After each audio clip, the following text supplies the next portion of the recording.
Bismillahirrahmanirrahim. Assalamualaikum warahmatullahi wabarakatuh.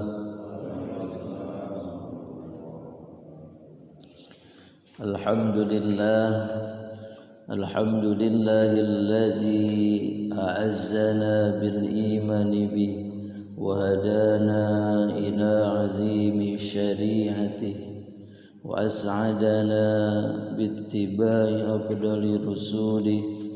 Asyhadu an la ilaha illallah wahdahu la syarika lah wa asyhadu anna Muhammadan abduhu wa rasuluhu la nabiyya wa la rasula ba'dah. Allahumma salli wa sallim ala sayyidina Muhammad ibn Abdillah الذي أدى الأمانة وبلغ الرسالة ونصح الأمة وعلى آله وأصحابه ومن دعا إلى الله بدعوته إلى يوم اللقاء أما بعد. Alhamdulillah, segala puji dan syukur senantiasa kita panjatkan kepada Allah Subhanahu wa taala. Biiznillah, pada kesempatan pagi hari ini para jamaah rahimakumullah, kita diberikan kemuliaan oleh Allah Subhanahu wa taala untuk berada di tempat ini, untuk berada di majelis ini, yang mudah-mudahan kita juga menjadi orang-orang yang mulia di sisi Allah Subhanahu wa taala. Amin ya Allah ya rabbal alamin. Salawat serta salam marilah kita limpahkan kepada Nabi Muhammad sallallahu alaihi wasallam. Para jamaah rahimakumullah, kita akan melanjutkan kembali mengkaji hadis-hadis Rasulullah sallallahu alaihi wasallam yang terdapat di dalam kitab Riyadhus Shalihin. Sekarang kita akan mengkaji hadis-hadis terkait dengan al-mujahadah. Mujahadah ini satu akar kata, satu derivasi dengan kata jihad. Berasal dari kata jahada yujahidu jihadan wa mujahadatan. Maka mujahadah itu makna asalnya sama dengan jihad. Makna asalnya adalah bersungguh-sungguh, bersungguh-sungguh sampai kepada puncak kesungguhan, sampai kepada batas yang kita mampu. Jadi semaksimal mungkin, artinya begitu, bersungguh-sungguh semaksimal mungkin. Itu adalah mujahadah. Ya, bukan sekedar sungguh-sungguh, tapi bersungguh-sungguh semaksimal mungkin. Itu secara makna asalnya. Tapi secara makna istilahnya berbeda antara mujahadah dengan jihad.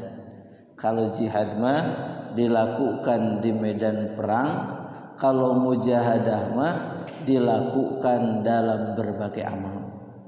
Jadi artinya ketika kita melakukan amal, maka kita harus melakukan amal itu semaksimal mungkin. Itu namanya mujahadah. Sehingga mari kita lihat firman Allah Subhanahu wa taala terkait dengan mujahadah ini. Allah Subhanahu wa taala berfirman, A'udzu billahi minasyaitonir rajim. Bismillahirrahmanirrahim. Di dalam Quran surah Al-Ankabut ayat ke-69. Walladzina jahadu fina lanahdiyannahum subulana wa innallaha ma'al muhsinin.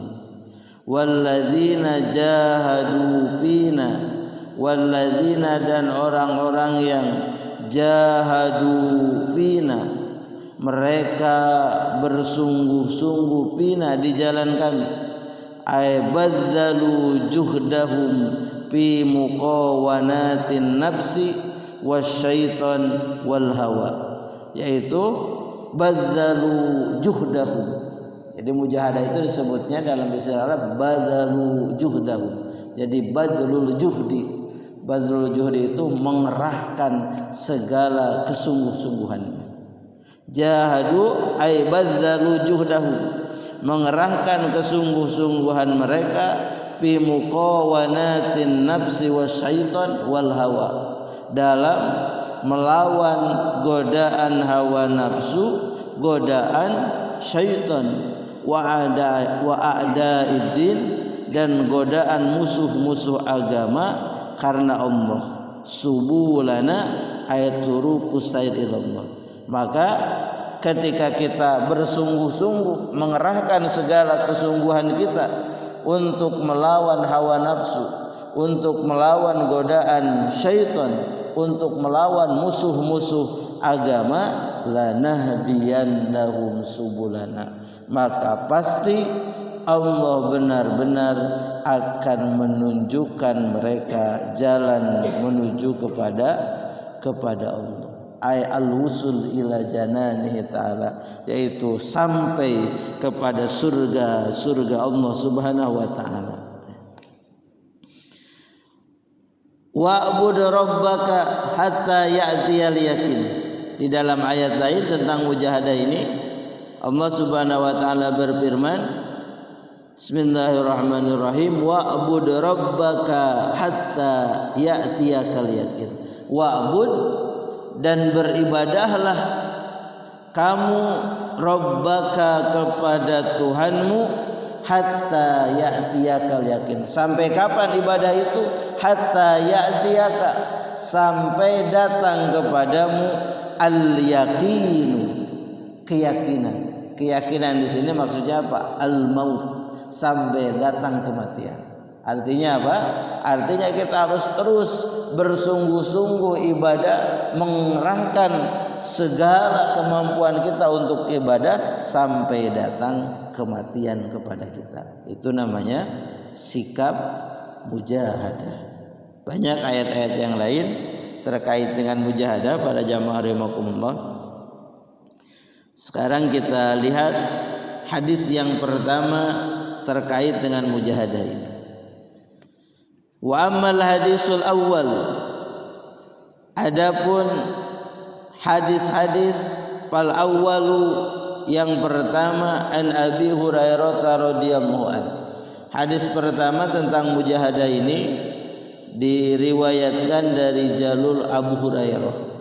Kita kenal bahwa Abu Hurairah ini adalah seorang sahabat yang paling banyak meriwayatkan hadis, sehingga banyak hadis kita suka mendengar an Abi Hurairah radhiyallahu an. Memang Abu Hurairah banyak meriwayatkan hadis karena Abu Hurairah hidup berdekatan dengan Rasulullah SAW setelah masuk Islam. Tinggalnya di masjid. Rumah Rasul itu di pinggir masjid. Ya. Kalau kita lihat di Masjid Nabawi sekarang, bahkan rumah Rasul itu ya dekat Raudhah, di pinggir masjid. Dulunya tempat sholatnya itu di depannya tuh. Jadi ini Raudhah, ada jalan menuju ke makam Nabi. Nah, jalan ke makam di sini, tempat sholat Nabi itu. Yang sekarang suka dipakai untuk menyimpan orang-orang yang meninggal dunia di Madinah ketika akan disolatkan. Jadi dekat. Jadi kalau Abu Hurairah itu tinggal di Masjid Nabawi, di masjidnya Rasul, berarti dekat dengan rumah Rasul. Kalau dekat dengan rumah Rasul, maka Abu Hurairah tahu bagaimana kesehariannya Rasul, bagaimana yang dilakukan oleh Rasul dalam aktivitas ibadahnya, bagaimana yang dilakukan oleh Rasul dalam keseharian. Abu Hurairah tahu. Apalagi Rasul, pasti semua orang pada saat itu ingin tahu bagaimana Rasul perilakunya, karena ingin mencontoh baginda Rasulullah SAW. Sehingga banyak hadis yang diriwayatkan oleh Abu Hurairah. Kata Abu Hurairah, qala Rasulullah, bersabda Rasulullah sallallahu alaihi wasallam, inna Allah ta'ala qala, sesungguhnya Allah Ta'ala berfirman. Nah, ini hadisnya adalah hadis qudsi. Para jamaah rahimakumullah, hadis qudsi itu isi perkataannya adalah perkataan Allah, tapi redaksinya yang buat Rasulullah. Jadi hadis qudsi itu bedanya dengan Al-Quran. Kalau Al-Quran itu perkataannya dari Allah, redaksinya juga dari Allah. Maka Al-Quran itu sifatnya diwahyukan, tauqifi. Sebetulnya sama dengan hadis qudsi. Cuma hadis qudsi itu kata-katanya dari Allah, Rasul yang membuat redaksi sendiri. Yang menulis redaksinya, membuat redaksi sendirinya adalah Rasulullah SAW. Itu hadis qudsi. Jadi sama kedudukannya ya dengan Al-Quran, firman Allah. Allah Subhanahu wa taala berfirman, "Man adali waliyan faqad azantuhu bil harbi." Man, siapa saja, adali, yang dia memusuhi li bagiku walian terhadap seorang wali. Jadi siapa saja yang memusuhi waliku, faqad azantuhu bil harbi, maka sesungguhnya aku telah mempersilahkan kepadanya bil harbi, untuk berperang. Jadi siapa saja yang memusuhi wali Allah, maka orang itu sama saja dengan ngajak berperang kepada Allah Subhanahu wa taala. Artinya wali Allah itu adalah orang yang sangat ya dicintai oleh Allah Subhanahu wa taala. Maka Allah tidak mau kalau ada yang memusuhinya. Maka Allah tidak mau kalau ada yang menyakitinya. Kalau ada yang menyakiti wali Allah, maka Allah turun tangan. Allah ngajak berperang kepada orang tersebut. Yang menjadi pertanyaan kita, siapa wali Allah itu? Nah, dalam hadis ini ingin menjelaskan siapa itu wali Allah. Wa ma taqarraba ilayya 'abdi bi syai'in ahabbu ilayya mimma taradtu 'alaihi. Wa ma taqarraba, dan tidaklah senantiasa bertaqarrub ilayya kepadaku abdi seorang hamba bisyai'in dengan sesuatu ahabbu ilayya yang lebih disukai olehku mimma taradtu alaihi dari apa-apa yang telah aku wajibkan alaihi kepadanya. Wa ma yazalu, dan senantiasa seorang hamba abdi hambaku yataqarrabu, berusaha untuk bertaqarrub ilayya kepadaku bin nawafili, dengan perkara-perkara yang disunnahkan, hatta uhibbahu, sehingga aku mencintainya. Fa idza ahbabtuhu, maka ketika aku mencintainya, kuntu sam'ahu alladzi yasma'u bi, maka aku akan menjadi pendengarannya, alladzi yasma'u bi, yang dia mendengar dengan pendengaran itu, wa basarahu, dan aku akan menjadi penglihatannya, alladzi yubsiru bi, yang dia melihat dengan penglihatan itu, wa yadahu, dan aku akan menjadi tangannya, allati yabtisu biha, yang dia melakukan sesuatu dengan tangan itu, wa rijlahu, dan aku akan menjadi kakinya, allati yamshi biha, yang dia berjalan dengan kaki itu. Wala in sa'alani, dan jika dia meminta kepadaku, la u'tiyannahu, maka pasti benar-benar aku akan memberinya. Wala in ista'adzani, dan jika dia meminta perlindungan kepadaku, la u'izannahu, maka pasti benar-benar aku akan melindunginya. Ini hadis menjelaskan tentang wali. Siapa wali itu? Wali itu kalau kita lihat di dalam hadis ini, bukan orang yang bisa terbang, bukan orang yang punya ini punya itu. Wali itu kata Allah di dalam hadis qudsi ini, wali itu diambil dari minal waliyi wa huwa al-qurb. Jadi wali itu secara makna artinya dekat, ya, dekat. Maka wali itu huwa al-qaribu minallah. Jadi wali itu adalah orang yang paling dekat dengan Allah Subhanahu wa taala. Kenapa dikatakan orang yang paling dekat? Para jamaah rahimakumullah, litaqarrubihi ilaihi, karena senantiasa berusaha mendekat kepada Allah Subhanahu wa taala bittibai awamirihi wajtinabi nawahi, dengan mengikuti segala perintah Allah dan menjauhi segala larangan Allah, wal iktsari minan nawafil, dan memperbanyak dari amalan-amalan sunnah. Jadi wali itu siapa? Wali itu adalah orang yang paling dekat dengan Allah karena dia senantiasa berusaha mendekat Allah dengan apa? Dengan menjalankan segala perintah Allah, dengan menjauhi segala larangan Allah. Inilah yang disebut tadi perkara yang wajib. Jadi perkara yang wajib ini adalah perkara yang mau tidak mau harus kita lakukan. Apa yang harus kita lakukan di dunia ini? Menjalankan segala perintah Allah, menjauhi segala larangan Allah Subhanahu wa taala. Para jamaah rahimakumullah. Tapi seorang wali itu tidak berhenti di sana. Seorang wali itu wal iktsari minan nawafil. Dia senantiasa memperbanyak amalan-amalan sunnah. Ini sebagaimana dijelaskan di dalam firman Allah Quran surah Yunus ayat ke-20 ayat ke-26 sampai 36. Jadi panjang sekali menceritakan tentang wali ini.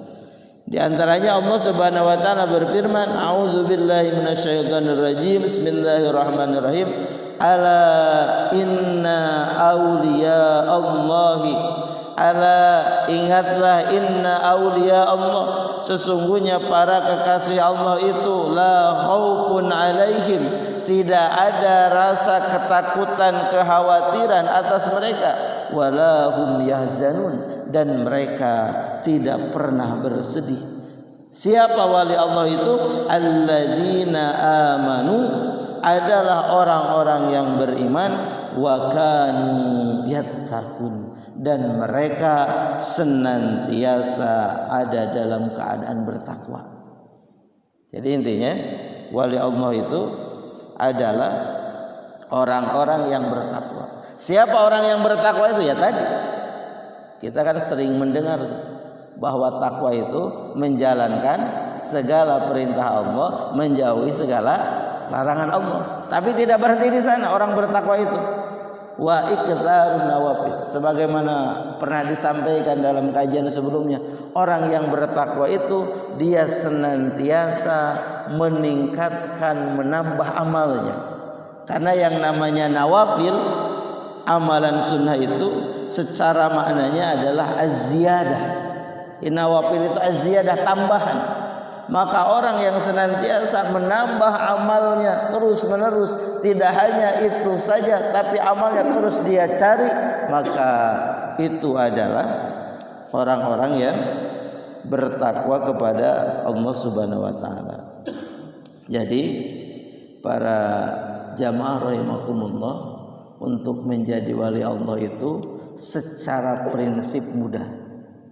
Tinggal kita menjalankan perintah Allah, menjauhi larangan Allah, dalam arti menjalankan yang diwajibkan oleh Allah Subhanahu wa taala, kemudian memperbanyak amalan sunnah.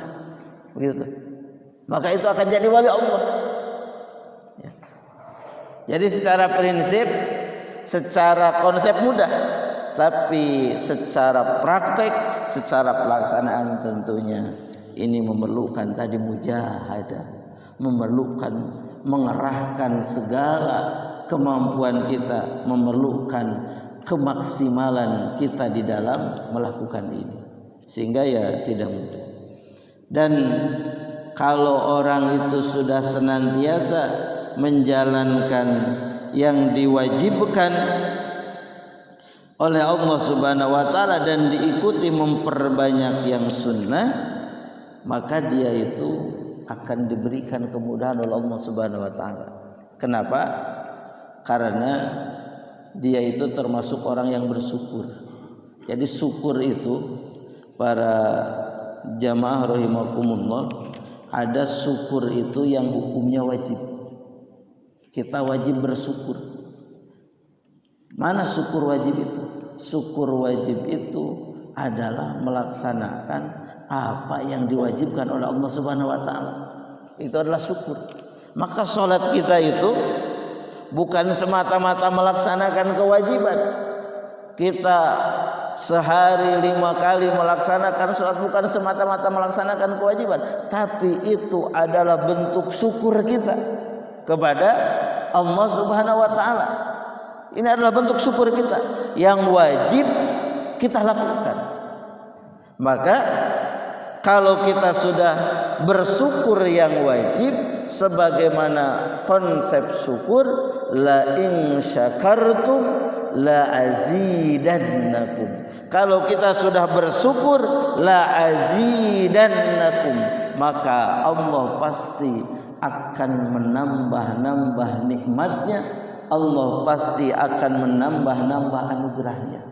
Maka kalau kita ditanya, kenapa, kata anak-anak misalnya, kenapa kita harus sholat segala Pak, sehari 5 kali, kenapa tidak 1 kali saja?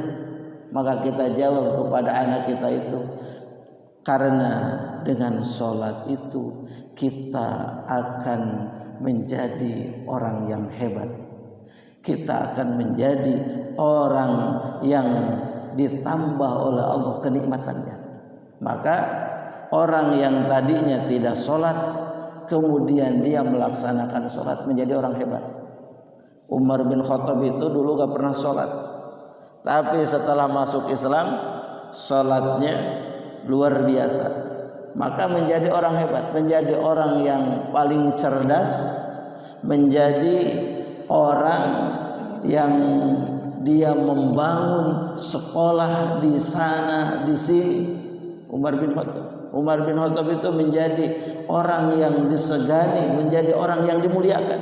Begitu. Jadi kalau ada orang yang bertanya, ya agar bertambah. Kalau kita punya karyawan, mewajibkan karyawan untuk senantiasa menjaga sholat, pas waktu sholat berhenti, sholat dulu laksanakan. Kenapa kita harus berhenti? Agar omset kita itu naik, agar kita banyak proyek.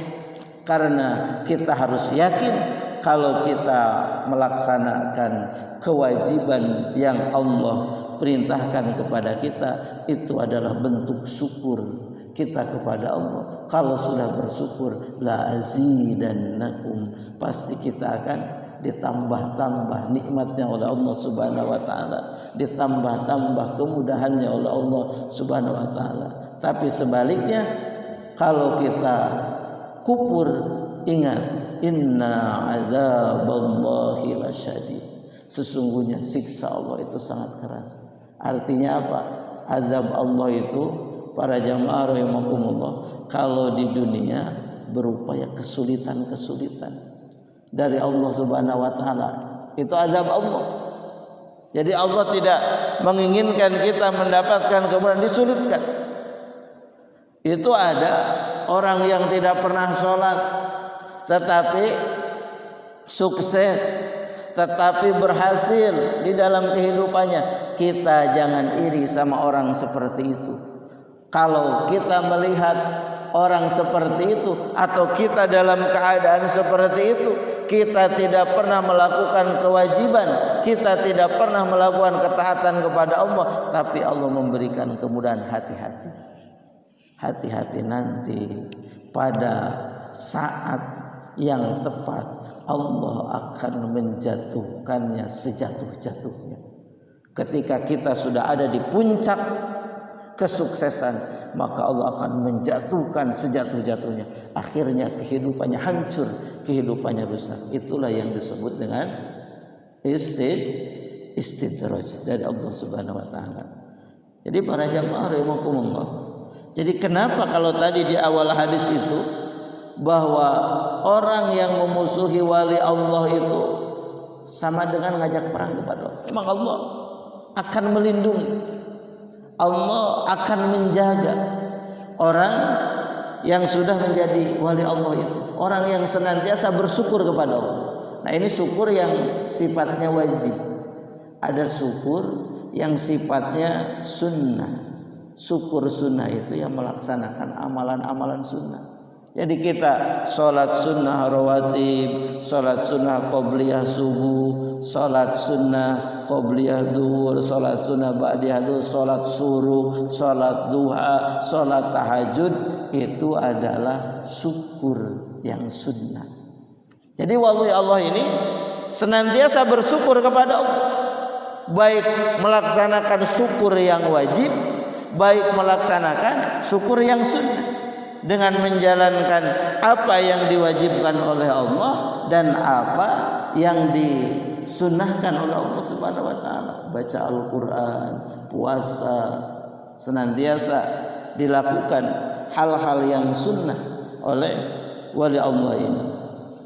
Makanya para jamaah rahimakumullah, pantas kalau wali Allah itu kita lihat di dalam hadis selanjutnya, ketika dia senantiasa bersyukur dengan melaksanakan yang wajib, kemudian bersyukur dengan melaksanakan yang sunnah, maka kata Allah di dalam hadis ini, hatta uhibbahu, akhirnya dia meraih cintanya Allah Subhanahu wa taala. Allah mencintainya. Maka ketika Allah sudah mencintainya, berarti dia benar-benar sudah menjadi wali Allah Subhanahu wa taala.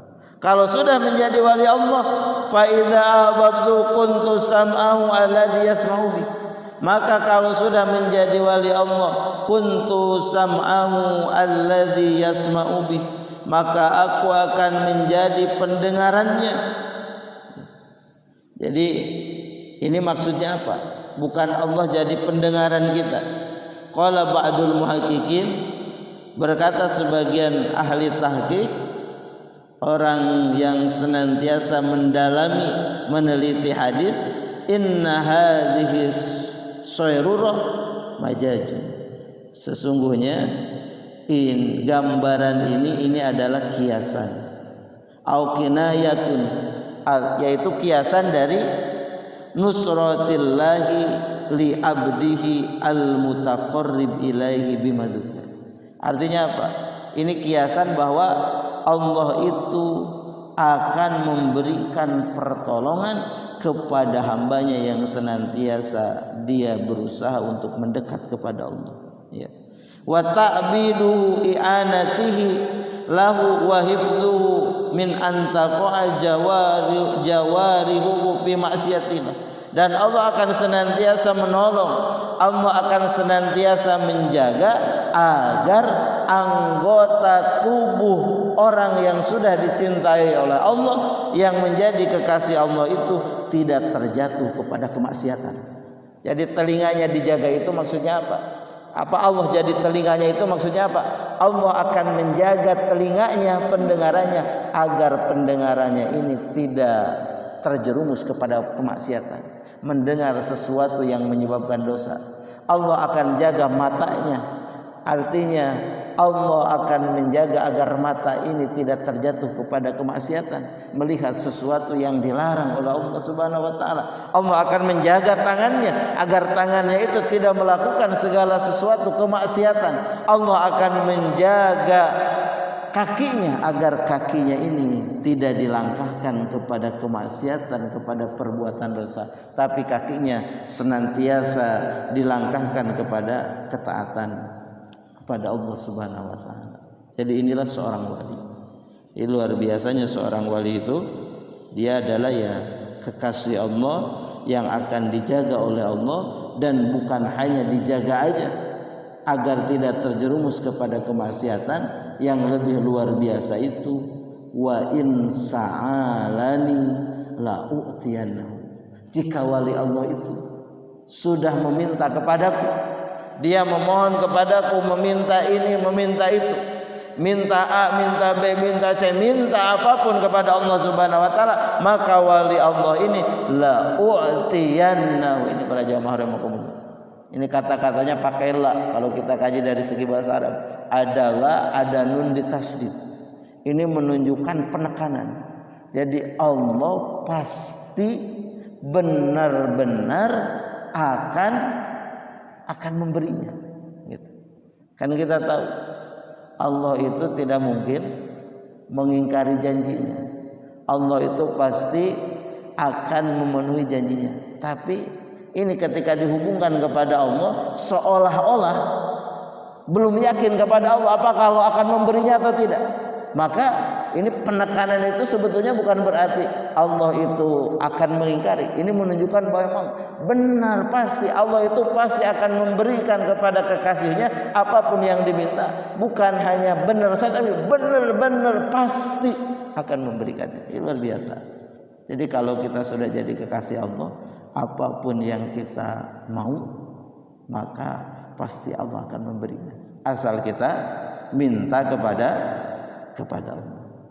Bahkan wala in ista'adzani, dan jika waliku itu, kekasihku itu, kata Allah, ista'adzani, meminta perlindungan kepadaku, la u'idzannahu, maka pasti benar-benar aku akan melindunginya. Minta perlindungan kepada Allah, Allah pasti akan jadi penjaganya.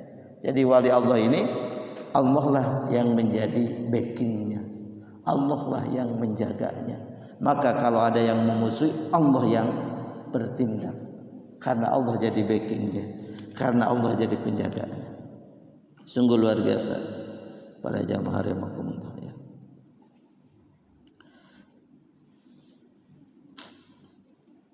Tinggal kita lakukan. Kita senantiasa melaksanakan yang wajib, kemudian melaksanakan yang sunnah. Maka kita list tuh amalan wajib apa yang sudah kita lakukan. Kita punya checklist. Oh, ini amalan wajib yang sudah saya lakukan. Ini amalan wajib yang sudah saya lakukan. Terus di checklist. Oh, ini ada kewajiban yang belum saya lakukan. Maka segeralah kita melaksanakan kewajiban. Ini amalan sunnah yang senantiasa saya lakukan. Checklist satu-satu. Ada tidak amalan sunnah yang lainnya, kita cari. Kita cari dalam buku-buku, dalam kitab-kitab yang menjelaskan tentang amalan-amalan sunnah yang senantiasa dilakukan oleh Rasulullah, yang senantiasa dilakukan oleh para sahabat. Kita cari, oh ini ternyata ada yang belum, maka segeralah kita melakukan amalan-amalan sunnah itu. Maka insya Allah kalau sudah seperti itu, para jamaah rahimakumullah, kita akan menjadi kekasih Allah, kita akan menjadi wali Allah ya. Jadi wali Allah itu berarti bukan ya tiba-tiba, bukan ujug-ujug jadi wali Allah. Para jamaah rahimakumullah, untuk jadi wali Allah itu harus ada usaha. Usahanya disebut apa? Mujahadah, senantiasa bersungguh-sungguh, senantiasa semaksimal mungkin melakukan yang diwajibkan dan yang disunahkan. Maka insya Allah kita akan menjadi para wali Allah. Silakan, tinggal kita lakukan. Itu hadis yang pertama terkait dengan mujahadah. Jam berapa ini Pak Hasri? Apa ya jam 6. Saya jam 6 para jamaah masih siap? Ya, jam 6. Kita baik lanjut ya. Jam 6, jam minimal jam setengah 6 ya. Sekarang subuhnya lebih malam ya. Jam 4 lewat berapa tuh? Lewat 11:10. Ya, 11-an ya. Hadis yang kedua terkait mujahadah ini, an Anas radhiyallahu an, dari Anas radhiyallahu an. Anas juga sama. Anas juga adalah orang yang dekat dengan Rasul, keponakan Rasul, yang sejak kecil hidup bersama Rasul. Ada Anas, ada Ibnu Abbas, ada Abdullah bin Umar. Nah, ini masa kecilnya itu bersama dengan Rasul. Makanya banyak hadis juga yang diriwayatkan oleh Anas. Anas itu kalau amalan-amalan sunnah Anas pasti tahu. Karena Anas suka melayani Rasul. Rasul mau wudu diambilkan airnya begitu. Sampai Ibnu Abbas itu ingin tahu tuh sama Anas itu ingin tahu bagaimana sholat tahajudnya Rasul. Dia ngintip kapan Rasul bangun. Ketika Rasul bangun dia ya ngendap-ngendap ingin tahu. Setelah itu dia ada di belakang Rasul ikuti sholat tahajudnya Rasul seperti apa. Maka tentang sholat tahajud itu diriwayatkan dari Anas, diriwayatkan dari Aisyah ya. Karena Aisyah juga adalah istrinya, tentu istrinya tahu. Kata Anas dari Nabi Muhammad SAW, yarwihi an rabbihi azza wa jalla. Sama ini juga hadis qudsi.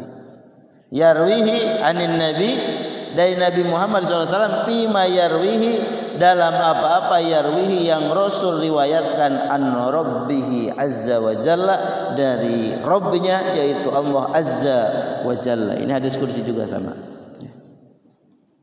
Idza taqarraba abdu, ketika taqarraba berusaha untuk bertaqarrub mendekat kepada Allah, al abdu seorang hamba, ilayya kepadaku.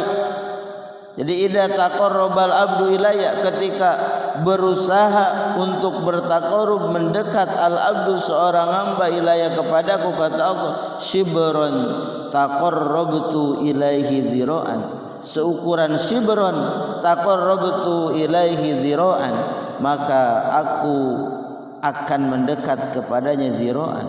Wa idza taqarraba ilayya dzira'an taqarrabtu minhu ba'an, wa idza atani yamsi ataitu harwalatan. Jadi ketika seorang itu mendekat kepada Allah hanya sibron, hanya ukuran satu jengkal ya, maka Allah akan mendekat kepadanya taqarrabtu ilaihi dzira'an, Allah akan mendekat kepadanya seukuran satu siku. Artinya bukan jauh, artinya dia mendekat kepada Allahnya sedikit, maka Allah akan mendekat kepadanya banyak gitu. Jadi kan shibron itu sejengkal, kalau satu sikut ya lebih panjang, artinya Allah akan lebih dekat lagi kepadanya begitu ya.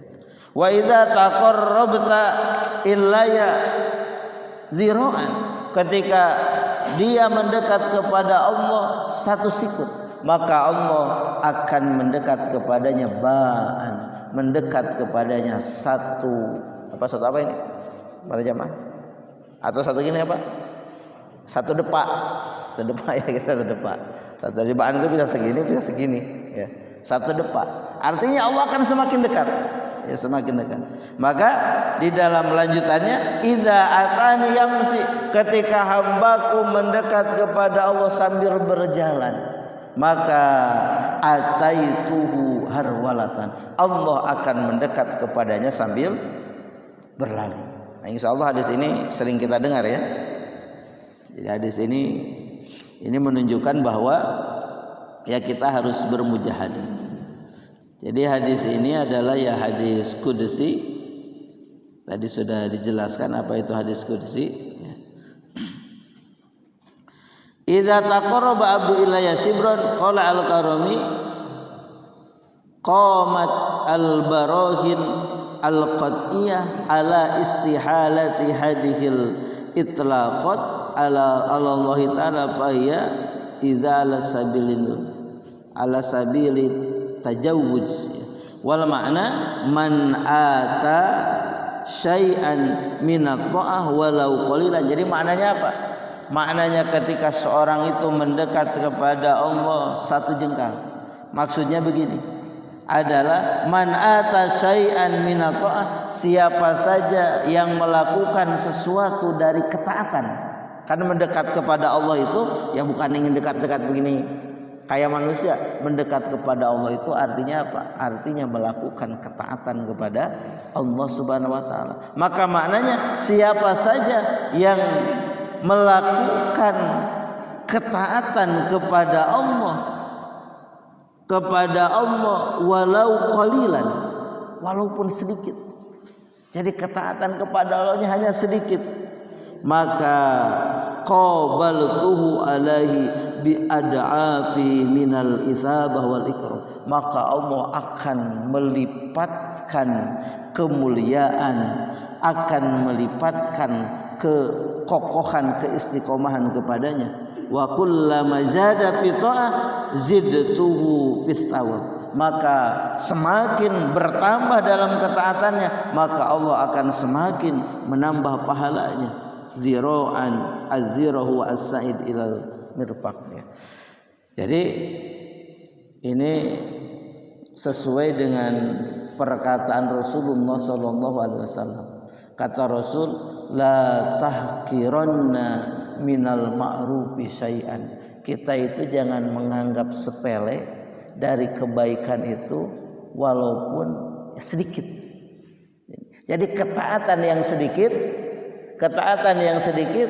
itu akan bernilai besar di sisi Allah Subhanahu wa taala. Oh, saya mah baru bisa ini Ustaz, taatnya ya enggak apa-apa, lakukan saja.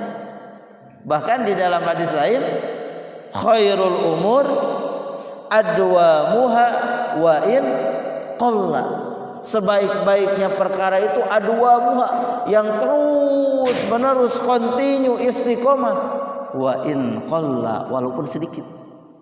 Jadi jangan merasa wah orang lain mah amalnya ini itu, amalnya ini itu, banyak amal kebaikannya, amal ketaatannya, saya baru bisa ini saja. Jangan merasa insecure bahasa sekarang.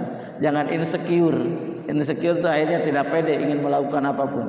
Jangan merasa insecure, tapi kita harus bersyukur karena kita sudah bisa melakukan ketaatan, dan kita harus yakin bahwa ketaatan kita yang sedikit itu akan dibalas oleh Allah Subhanahu wa taala dengan balasan yang berlipat ganda.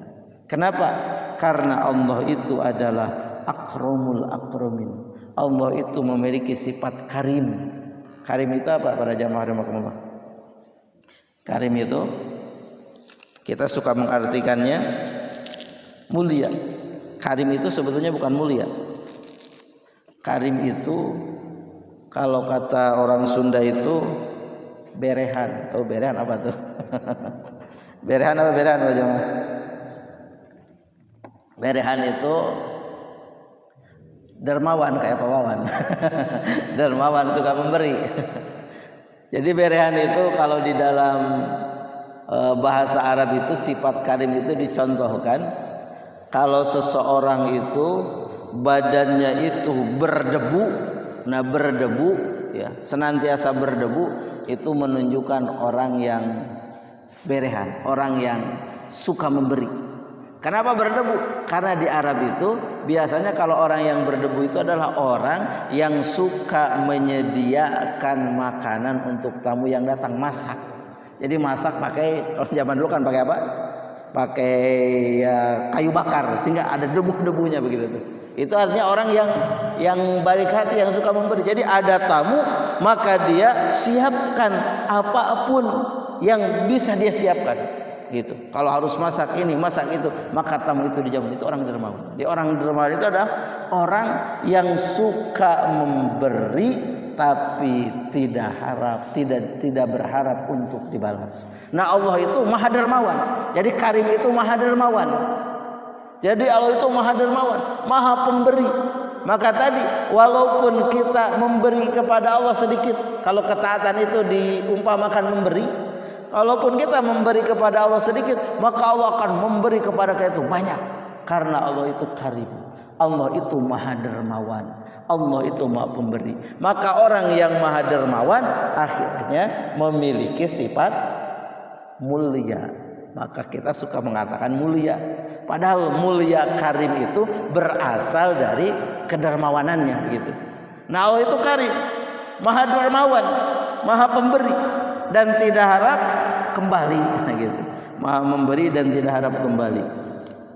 Ini menunjukkan bahwa tadi Allah itu adalah akramul akramin, orang yang paling akram, paling dermawan di antara orang-orang yang paling dermawan.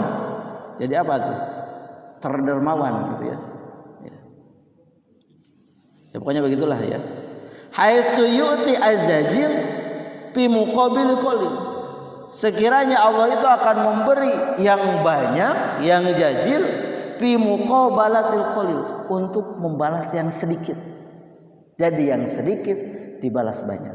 Maka kita harus ya bersyukur kalau sudah bisa melakukan ketaatan, walaupun sedikit ini belum bisa dijalankan. Saya belum bisa untuk senantiasa sholat tahajud, baru bisa sholat tahajud seminggu sekali. Ya Allah, laksanakan itu.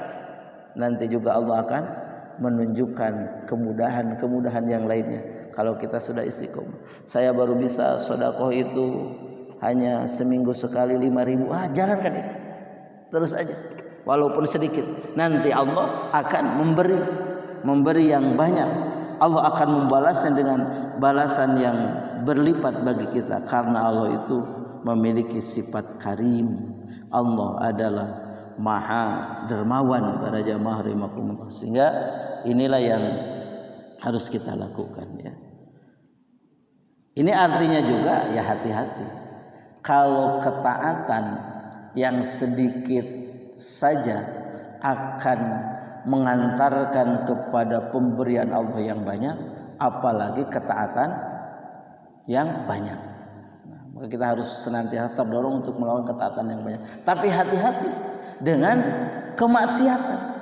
Kemaksiatan sekecil apapun, hati-hati.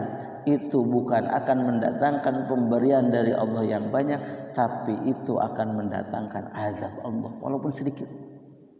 Maka kita harus bersyukur ketika kita melakukan ketaatan yang sedikit, tapi kita harus merasa menyesal, kita harus merasa Allah akan mengazab kita, Allah akan menyiksa kita kalau kita melakukan kemaksiatan yang sedikit itu. Maka hati-hatilah dengan kemaksiatan walaupun sedikit.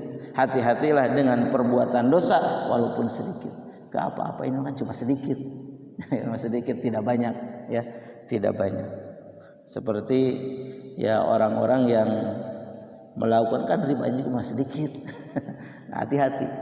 Ya orang-orang yang melakukan kemaksiatan itu ya akan diazab oleh Allah Subhanahu wa taala. Ada sebuah cerita terakhir. Seorang pekerja, dia adalah kepala sebuah bank, ya kepala cabang sebuah bank. Dia adalah orang yang senantiasa melakukan ketaatan pada Allah Subhanahu wa taala. Puasa sunnahnya dijalankan, salat berjamaahnya luar biasa, umrohnya sudah berkali-kali, hajinya sudah berkali-kali. Begitu. Ini cerita dari seorang ustadz yang suka ngaji komunitas orang-orang yang sudah keluar dari bank. Akhirnya dia tiba ajalnya, dipanggil oleh Allah Subhanahu wa taala, meninggal dunia. Akhirnya dikuburkan, ini orang Jakarta, dikuburkan karena kan kalau di Jakarta mah kalau kita mau menguburkan harus pesan dulu. Pesan dulu, ini kuburannya mau di mana, harus dipesan dulu gitu. Biasanya sudah ada yang pesan jauh-jauh hari juga. Ini kuburan, kapling kuburan keluarga saya. Nah ternyata pas dikuburkan itu salah menguburkan, bukan pada lubang kubur yang sudah dipesannya. Begitu. Ketika sudah selesai menguburkan, sudah pada pulang yang mengantar jenazah itu, belum jauh tiba-tiba ada seorang yang datang. Kok itu dikuburinya di sana? Itu memilih keluarga saya. Kebetulan keluarganya ada yang meninggal, nggak mau, pokoknya dipindahin. Jangan di sana, itu keluarga, lubang kubur keluarga saya di sana. Begitu. Akhirnya digali sekarang, pindahkan. Gitu. Ketika digali, ternyata apa yang terjadi? Yang mengantar itu balik lagi. Apa yang terjadi? Ternyata ketika sudah digali, mayatnya itu sudah gosong.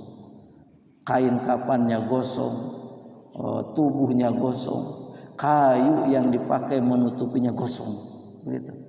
Sehingga istrinya pingsan, ibunya pingsan melihat itu. Karena melihat itu akhirnya orang yang tadi nyuruh dipindahin itu udah jangan dipindah, udah di sana aja kalau begitu. Akhirnya dikuburkan lagi di sana. Ini adalah ibrah para jamaah rahimakumullah. Jadi kalau kita melakukan ketaatan, rajin menjadi orang ahli taat, tapi kalau masih ada kemaksiatan yang kita lakukan, maka kemaksiatan ini akan mengalahkan ketaatan kita kalau kita belum bertaubat dari kemaksiatan. Apalagi dia itu adalah ya pelaku riba.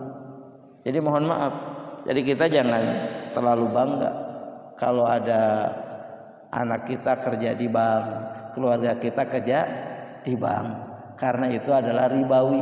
Kalau riba itu ya sama tadi dengan mengajak berperang kepada Allah Subhanahu wa taala. Silakan dibaca tentang ayat-ayat dan antaranya itu. Makanya kemaksiatan itu sekecil apapun kita harus berusaha untuk meninggalkannya. Kalau kita pernah melakukan kemaksiatan, segeralah bertaubat kepada Allah Subhanahu wa taala. Karena Allah itu Maha Ghafur, Allah Maha Pengampun, Allah Maha Penyayang ketika hambanya senantiasa berusaha untuk mendekat kepada Allah Subhanahu wa taala. Itu mungkin para jamaah rahimakumullah yang bisa kita kaji. Ada dua hadis yang kita kaji. Keduanya ini adalah hadis qudsi, masih menjelaskan tentang mujahadah. Mujahadahnya dengan berusaha untuk bertaqarrub kepada Allah Subhanahu wa taala dengan melakukan berbagai ketaatan kepada Allah. Mudah-mudahan kita termasuk kepada kategori kedua hadis ini. Amin ya Allah ya rabbal alamin. Itu mungkin yang bisa disampaikan. Sebelum diakhiri, kalau ada yang ingin disampaikan maka dipersilahkan. Alhamdulillah materi sudah disampaikan dan sudah didengarkan kita. Barangkali ada yang perlu didiskusikan atau ditambahkan, silakan kami memberikan kesempatan kepada jamaah.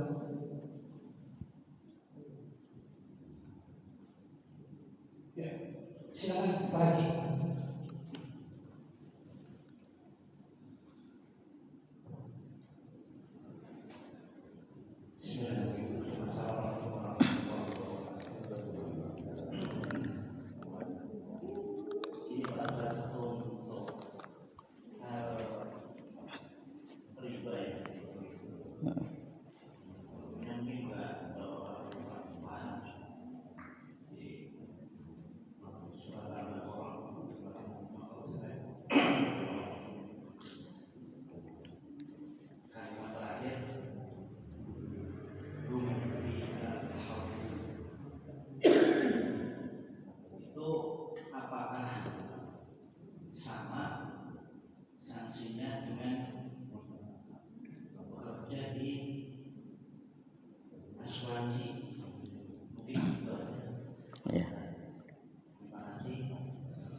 Baik, para jamaah rahimakumullah. Jadi kalau kita lihat ayat tentang riba itu, ini luar biasa ya. Para jamaah rahimakumullah, Allah mengatakan mereka itu akan berada di neraka selama-lamanya. Begitu. Orang yang melakukan riba itu. Ya. Pinari jahannam khalidin, sama seperti orang kafir. Sama seperti orang kafir. Kenapa? Alasannya karena memang dulu itu orang-orang jahiliyah itu mengatakan wa ahalallahul bai'a wa harrama riba. Allah mengatakan begitu. Tapi orang masa jahiliyah itu mengatakan wa ahalallahul riba kama ahalallahul bai'a. Jadi riba itu halal, bahkan riba itu lebih halal daripada jual beli. Kenapa sampai khalidina fiha, sampai selama-lamanya di neraka? Karena dia itu mengingkari terhadap hukum yang sudah diharamkan oleh Allah Subhanahu wa taala. Kalau mengingkari hukum yang sudah diharamkan oleh Allah Subhanahu wa taala, sudah tahu itu haram, tapi dia tidak berusaha untuk menjauhi. Begitu. Maka itu seperti orang yang ingkar kepada hukum Allah. Orang yang ingkar kepada hukum Allah itu sama kedudukannya, posisinya dengan orang kafir. Karena orang kafir juga ingkar kepada Allah Subhanahu wa taala. Nah, bagaimana dengan asuransi? Nanti dilihat dulu ya. Dilihat dulu asuransinya seperti apa. Kalau asuransinya ternyata asuransinya tidak syar'i, ya tidak sesuai dengan syariat, maka ya hampir sama melakukan kedosaan, cuma dari sisi siksanya, dari sisi akibatnya berbeda dengan riba. Gitu, dengan riba ya. Dengan riba. Jadi kan ada asuransi yang memang syar'i. Jadi asuransi itu kalau dalam bahasa Islam itu namanya doman. Doman itu ya akad jaminan. Kan asuransi itu jaminan ya, menjaminkan. Nanti asuransi seperti apa yang syar'i, nah ini pembahasannya panjang ya. Berarti nanti harus ada kajian fikih membahas tentang asuransi. Intinya dari sisi siksanya, dari sisi akibatnya berbeda dengan orang yang melakukan ya perbuatan riba. Karena seharusnya yang namanya pinjam meminjam itu bukan akad bisnis ya. Sekarang itu saya kemarin lihat sebuah tayangan di media sosial, orang Cina itu membahas tentang bagaimana konsep Islam gitu. Konsep Islam terkait dengan riba itu gitu. Mereka membahas bagaimana bagi hasil. Oh, ternyata begini. Jadi sebetulnya konsep Islam itu luar biasa. Itu orang Cina, dia belum Islam begitu. Tapi mempelajari bagaimana konsep transaksi di dalam Islam yang menjauhi riba. Padahal ya hampir sama saja. Kata mereka itu dengan bagi hasil. Bagi hasil juga ketika kita pinjam kemudian ada bagi hasilnya begitu. Ada bagi hasilnya karena sama, kita mendapatkan lebih. Tapi apa bedanya dengan riba? Apa beda dengan riba? Ya, karena riba itu ya diantaranya mendolimi. Salah satunya mendolimi, itu ada pembahasannya tuh. Tidak searching aja orang Cina Jepang tuh. Orang Cina atau Jepang membahas tentang riba, itu ada di YouTube-nya ya. Itu sudah diterjemahkan. Jadi memang ya orang-orang Barat juga sebetulnya tertarik dengan konsep riba. Jadi yang menyebabkan hidup kita ini hancur, kenapa? Karena di negara kita ini konsep riba itu ya masih merajalela. Dan kalau orang melakukan riba sama aja mengajak berperang kepada Allah. Ini lagi ngajak perang kepada Allah gitu. Ngajak perang. Makanya Allah ya benci. Allah memusuhi orang yang melakukan riba itu. Maka ya kita jauhi. Nanti pembahasan riba juga panjang ya. Ada riba nasi'ah, ada riba padel. Jadi riba itu bisa terjadi pada jual beli, riba itu bisa terjadi pada hutang menghutangkan.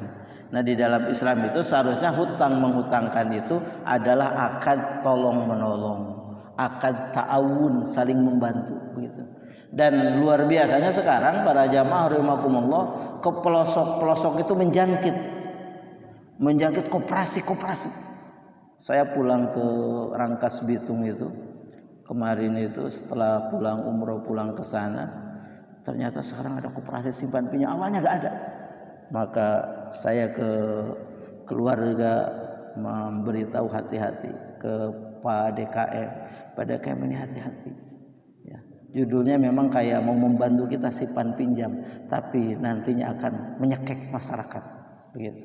Sehingga akhirnya masyarakat tercekek, akhirnya pinjam online untuk bayar itu. Akhirnya pinjam online gak kebayar, akhirnya ikut judi online. Ini muter-muter di sana tuh. Akhirnya karena pusing juga judi online gak menang-menang, hutang semakin numpuk, akhirnya bunuh diri. Nah gitu. Jadi itulah yang menyebabkan sekarang banyak orang stres. Begitu para jamaah rahimahullah. Wallahu a'lam bishawab.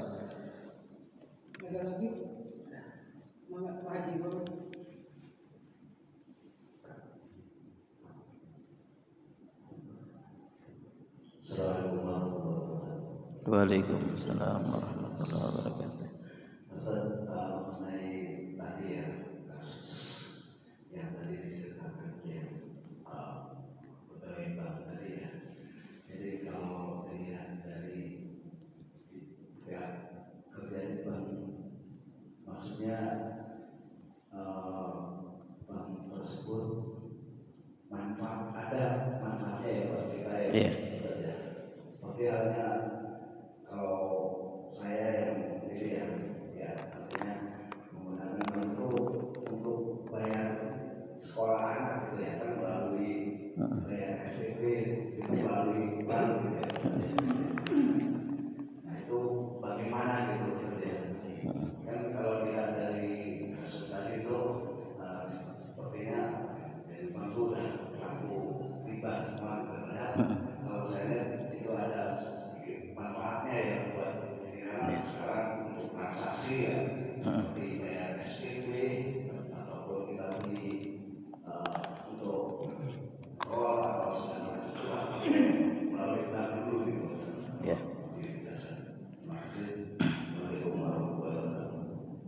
Jadi memang bukan berarti bank itu harus tidak ada, bukan berarti. Bank di dalam Islam itu memang ada. Tapi yang tidak boleh ada itu adalah produk-produk bank yang di sana ada riba. Nah gitu. Yang di sana ada ribanya. Saya juga pakai bank.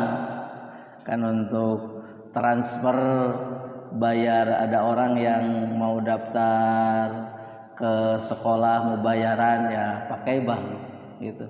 Ada orang yang mau daftar umroh bayarnya pakai bank transfer. Jadi kalau hanya sekedar digunakan untuk fasilitas jasanya tadi, itu tidak apa-apa. Sebetulnya di dalam Islam itu adanya bank itu adalah sebagai wasilah untuk mempertemukan orang yang uangnya banyak dengan orang yang tidak punya uang, begitu. Bank itu. Untuk apa nanti? Bank itu akan mempertemukan mereka untuk melakukan akad tadi, akad bagi hasil. Jadi kalau di banknya itu akadnya adalah bagi hasil, nah itu tidak apa-apa. Tapi bagi hasil itu harus jelas.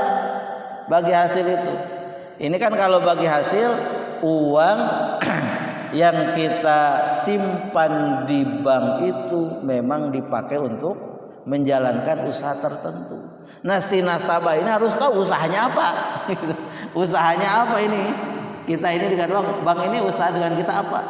Kemudian kita harus tahu laporan penghasilan per bulannya gitu. Dari bagi hasil itu apakah untungnya berapa? Apakah ada ruginya? Kan kalau yang namanya bisnis bagi hasil itu pasti ada untung, pasti ada rugi begitu. Nah, sehingga kita sekarang ternyata kita dapat untungnya sekian persen. Nanti kan bagi hasilnya jelas berapa persen, bank berapa, kita berapa, begitu. Ya yang punya modal tadi. Maka bank mencari orang-orang yang ingin tadi menggunakan harta orang kaya tadi, sehingga akan dipertemukan oleh bank. Sebetulnya begitu. Jadi yang tidak boleh dari bank itu bukan bank itu tidak boleh ada, tapi bank silahkan ada. Yang tidak boleh itu kalau di bank ada produk yang ada ribanya di sana. Nah, itu yang kita jauhi. Sehingga bunga bank itu bagaimana? Bunga bank itu menurut para ulama, maka bunga bank itu adalah harta haram yang tidak bermanfaat. Kalau dulu mah fatwanya dulu tuh, sekarang ada fatwa terbaru. Dulu fatwanya itu kalau bunga itu diambil kemudian buang saja, timbun saja. Kalau sekarang itu bunga itu ambil, bunga bank itu pakai untuk kepentingan umum. Gitu. Kasihkan untuk kepentingan umum, untuk bangun jalan, bahkan ada untuk bangun ya masjid. Ada orang itu tuh menggalang bunga-bunga, tapi katanya ini kayak bagaimana ya gitu. Ada orang menggalang bunga-bunganya, silakan ditransfer aja sih bunga-bunganya gitu. Bunga-bunga bank itu dipakai untuk membangun masjid. Jadi kalau untuk kepentingan umum, nah maka itu kata para ulama ya fatwa terbaru, maka itulah penggunanya agar uang itu bisa bermanfaat untuk orang banyak, walaupun yang memberinya itu ya tidak mendapatkan manfaat, tapi ya ada manfaat untuk orang banyak, untuk kepentingan umum begitu. Wallahu a'lam bishawab. Jadi silakan aja, Pak Haji, jangan tutup rekening ya. Ya, tutup rekening. Tidak boleh kalau tadi ada ribanya. Kita minjem tapi ada ribanya gitu. Wallahu a'lam bishawab. Ya, baik para jamaah rahimakumullah. Kalau sudah tidak ada lagi, mudah-mudahan kita betul-betul menjadi kekasih Allah. Kalau kita belum menjadi kekasih Allah, maka mari sama-sama dengan saya kita berusaha untuk senantiasa bertakarub kepada Allah, sehingga nanti kita terkategori kepada kekasih Allah dan Allah akan mempermudah segala urusan kita. Baik, kita akhiri majelis kita ini dengan sama-sama kita memohon kepada Allah Subhanahu wa taala, mudah-mudahan ada yang sakit di antara kita, ada yang sakit di antara keluarga kita, ada yang sakit di antara jamaah kita, ada yang sakit di antara tetangga kita. Allah angkat sakitnya, ganti dengan kesehatan. Andaikan di antara kita ada yang ditimpa kesulitan, kesusahan, kebingungan, Allah angkat sulit, susah, bingungnya, ganti dengan kemudahan. Andaikan di antara kita ada yang memiliki hajat, cita-cita, keinginan, Allah segera wujudkan hajat, cita-cita, keinginannya. Mudah-mudahan kita diistiqomahkan dalam kebaikan ini sampai ajal menjemput kita. Kita dimatikan dalam keadaan husnul khatimah, di tempat yang baik, dalam keadaan yang baik, di waktu yang baik, dikumpulkan kembali di surganya Allah bersama orang-orang yang senantiasa melakukan kebaikan. Ala hadhihi niyyah wa likulli niyatin shalihah. Al-Fatihah. A'udzu billahi rajim. Bismillahirrahmanirrahim. Alhamdulillah. Subhanal ladzina